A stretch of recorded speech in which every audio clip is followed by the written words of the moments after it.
хариуцсан агентлагууд нь өөрсдөө сургалт явуулж энэ баялаг бүтээгч үйлдвэрлэгчид нэлээд дэлгэрэнгүй мэдээлэл өгж байна. Монгол Улсын ерөнхийлөгч Ахнагийн хүрэлцэн санаачилсан хөлсний хангамж аюулгүй байдлын үндэсний хөдөлгөөн өрнөд одоо яг 10 сар болж байна. За 10 сарын хугацаанд төр засгаас маш олон чухал шийдвэрүүд гарлаа. За энэ одоо гарч байгаа чухал шийдвэрүүдийг одоо энэ яам болон хариуцсан агентлагууд нь өөрсдөө сургалт явуулж энэ баялаг бүтээгч үйлдвэрлэгчид нэлээд дэлгэрэнгүй мэдээлэл өгж байна. За өнөөдөр бол одоо гайл татврын газартай хамтарсан сургалтыг явуулж байна. Энэ хүнсний хөгжлийн хүрээнд одоо 24 шийдвэр гарсан байгаа. Тэгэхээр ингээд гайлтай татвартай холбогдолтой хөнгөлөлт чөлөөлөлт тэгээд олон төрлийн одоо мэдээлэл өнөөдөр мэргэжлийн хүмүүс маань одоо зөвлөгөө уулзалтын сургалтанд одоо мэдээлэл өгж байна. Манай үйлдвэрлэгчид баялаг бүтээгчид ер нь гол үйл ажиллагаанд түлхүү анхаарад сургалтаа 2 дугаар тавьждаг учраас бас төрөөс олгож байгаа хөнгөлж чөлөөлөлт боломжуудыг бас төдийлөн ашиглаж чадахгүй дараад нь асуудал үүсчдэг тийм дутагдaltaй тал харагдж байгаа учраас энэ удаагийн хүнсний хувьсгалд бол энэ сургалтуудыг уулзалт зөвлөгөөнүүдийг түлхүү оруулж ирж байгаа. Эх 7 хоногоос бол бид нар төрийн худалдан авалтын ажиллагааны газартаа бас хамтарсан сургалтыг зохион байгуулахаар бэлтгэл ажил хангаж байна.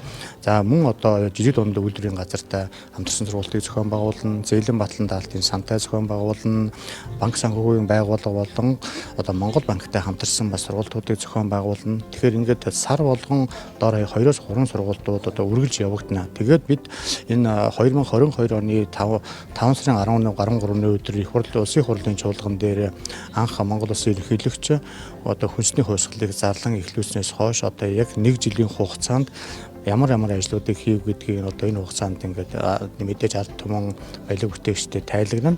Одоо миний одоо харж байгаагаар бол Монгол Улсын ерөнхийлөгч одоо улс төрийн манлайлалд үзүүлэн маш идэвхтэй ажиллаж байгаа. Одоогийн байдлаар ерөнхийлөгч өөрийн биеэр 41 үйлдвэр дээр очиж ажилласан байна. За ерөнхийлөгчийн тамгын газраас бол одоо 100 гаруй үйлдвэр дээр бас өөрийн биеэр очиж ажилласан байгаа. Нийтдээ одоо ингээд Монгол Улсын ерөнхийлөгч болон ерөнхийлөгчийн тамгын газар 140-50 үйлдвэр дээр газар дээр нь очиж ажиллаад ямар асуудлуудыг түргэн шуурхай шийдэх үү. Өнөөдөр ковидоос үүдэлтэй, дайн байлдаан сүдэлтэй одоо олон асуудлууд явж байна. Энд бол одоо аж ахуй нэгжүүд бол эдийн засгийн маш хүнд байдалд орсон байна, тийм ээ. Тэгэхээр энэ дээр бид нар ямар одоо шийдвэр гаргаж баялаг бүтээгчид үндэсний үйлдвэрлэгчдийг дэмжих үү тал дээр бол ингээд газар дээр нь ажиллаж байгаа учраас түүнийг дагсан маш олон шийдвэрүүд тухайд нь гараад явж байгаа. Зарим шийдвэрүүд бол хууль эрх зүйн орчинд орж сууж байгаа. Дээрээс нь одоо хөдөө аж ахуйн салбарын хууль эрх зүйн шинжилэл одоо явагдаж байна. Мөн энэ одоо хаврын чуулганаар импортын барааны татврыг үе шаттайгаар нэмэгдүүлэх чинь, тийм ээ. Өнөөдөр ихэнх барааны татвар бол 5% л байдаг. Тэгэхээр дотоодын үйлдвэрлэгчдээ хамгаалж чадахгүй гадаа.